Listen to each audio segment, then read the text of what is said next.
परीक्षा में चीटिंग या जिसे ऑफिशियल भाषा में अनुचित साधन कहते हैं, अगर कोई इसमें पकड़ा जाए तो यूनिवर्सिटी आखिर करती क्या है, इसकी आधिकारिक प्रक्रिया क्या है?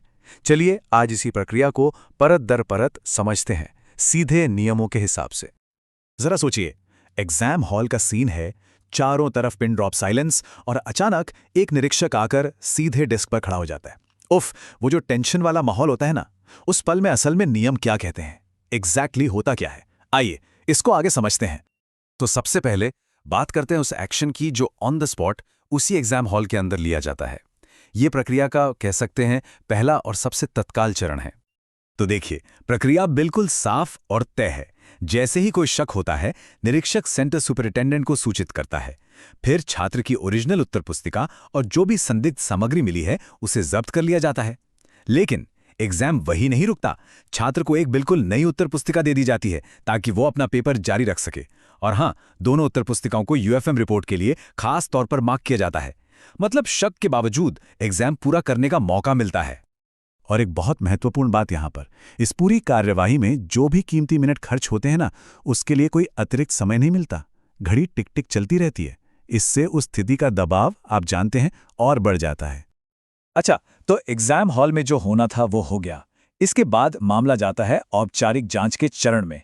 यहां से शुरू होती है असली कागजी कार्यवाही, रिपोर्टिंग और जांच पड़ताल। और ये फैसला सिर्फ एक व्यक्ति की राय पर निर्भर नहीं करता।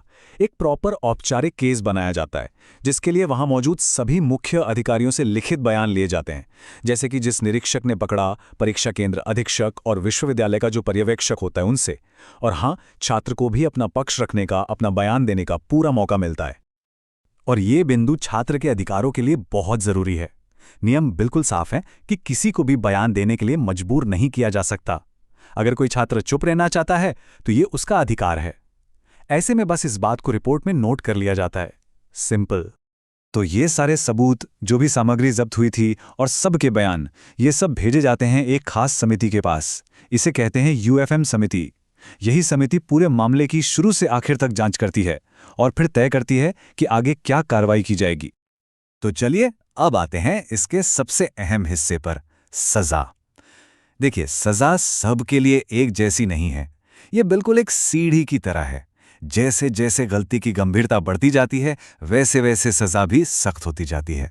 हर अगला कदम पिछले से ज्यादा गंभीर है। इस सीढ़ी को समझने के लिए चलिए छोटे और बड़े उल्लंघनों के बीच का फर्क देखते हैं। एक तरफ है किसी दूसरे छात्र से बात करना, और दूसरी तरफ निरीक्षक पर हमला करने जैसा एक गंभीर अपराध। सजा की जो श्रेणियां हैं वो इसी फर्क पर आधारित है। तो इस सीढ़ी का सबसे पहला पायदान है छोटे उल्लंघन। इसमें क्या है? पहली बार में हो सकता है सिर्फ चेतावनी देकर मामला सुलझा दिया जाए, लेकिन अगर वही गलती दोहराई जाती है तो सजा सीधे उस एक पेपर में F ग्रेड होती है। चलिए अब सीढ़ी पर एक कदम और ऊपर चलते हैं। श्रेणी B। यहां मामला थोड़ा और गंभीर हो जाता है। सोचिए, किसी के पास से नोट्स या कोई इलेक्ट्रॉनिक गैजेट मिल जाए। भले ही उसका इस्तेमाल किया हो या ना किया हो, इससे फर्क नहीं पड़ता, सिर्फ उसका पास होना ही काफी है। इसका नतीजा सीधा उस पेपर में F ग्रेड, ऑटोमेटिक। ओके, यहां एक छोटा सा पॉज लेते हैं। अभी तक जो सजा थी वो एक पेपर तक सीमित थी, लेकिन अब हम उस जोन में एंटर कर रहे हैं जहां बात एक पेपर से आगे बढ़ने वाली है। परिणाम अब बहुत ज्यादा गंभीर होने वाले हैं। और ये एक बड़ा जंप है। श्रेणी C, सक्रिय नकल। मतलब अगर कोई सक्रिय रूप से नकल करते हुए पकड़ा जाता है, नोट से, गैजेट से या किसी और की कॉपी से, तो सजा एक पेपर की नहीं है, सजा है सीधा 3 पेपरों में F ग्रेड। जी हाँ, 3 पेपर। और यही नहीं, अगर कोई सबूत मिटाने की कोशिश करता है, जैसे पर्ची चबा लेना, उसको भी इतना ही गंभीर माना जाता है। अगली श्रेणी पर जाने से पहले एक चीज को अलग से समझना बहुत जरूरी है। निरीक्षक या किसी भी एग्जाम स्टाफ को धमकाना या उनसे बदतमीजी करना, ये एक ऐसी रेड लाइन है जिसे विश्वविद्यालय बहुत ही ज्यादा गंभीरता से लेता है। इसका परिणाम बिल्कुल साफ और सख्त, उस सेमेस्टर के सारे थ्योरी पेपर रद्द। और इसी के साथ हम पहुंचते हैं श्रेणी D और E पर। यहां आते हैं बड़े अपराध, जैसे किसी और की जगह एग्जाम देना या उत्तर पुस्तिका को एग्जाम हॉल से बाहर ले जाना। ऐसे मामलों में सिर्फ थ्योरी पेपर नहीं, बल्कि थ्योरी और प्रैक्टिकल, मतलब उस सेमेस्टर के सभी पेपरों में F ग्रेड मिलता है। पूरे सेमेस्टर की मेहनत एक झटके में 0। तो अब हम इस सीढ़ी के बिल्कुल टॉप पर हैं।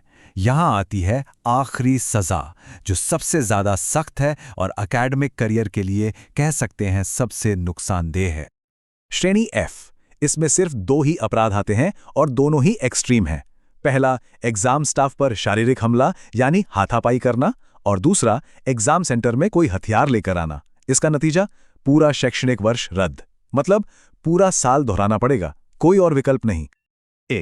पूरा 1 साल। सोचिए, सबसे गंभीर उल्लंघनों की अकादमिक कीमत पूरा 1 साल हो सकती है। तो इस पूरी चर्चा से मुख्य बातें क्या हैं? चलिए फटाफट से समेटते हैं। पहली, ये पूरी प्रक्रिया औपचारिक और दस्तावेजी है, सब कुछ ऑन पेपर होता है। दूसरी, दंड चेतावनी से शुरू होकर साल भर के निलंबन तक जाते हैं। तीसरी और बहुत अहम बात, सिर्फ प्रतिबंधित वस्तु का पास होना ही ऑटोमेटिक फेल होने के लिए काफी है। और आखिर में इस पूरी प्रक्रिया में छात्र के अधिकारों, जैसे कि चुप रहने का अधिकार, उनका भी ख्याल रखा जाता है। और आखिर में ये सब जानने के बाद एक बड़ा सवाल सामने आता है। जब प्रक्रिया और उसकी कीमत दोनों इतने साफ हों, तो अकादमिक ईमानदारी यानी पढ़ाई में ईमानदारी का वास्तविक मूल्य क्या है? ये एक ऐसी बात है जिस पर सोचना जरूरी है।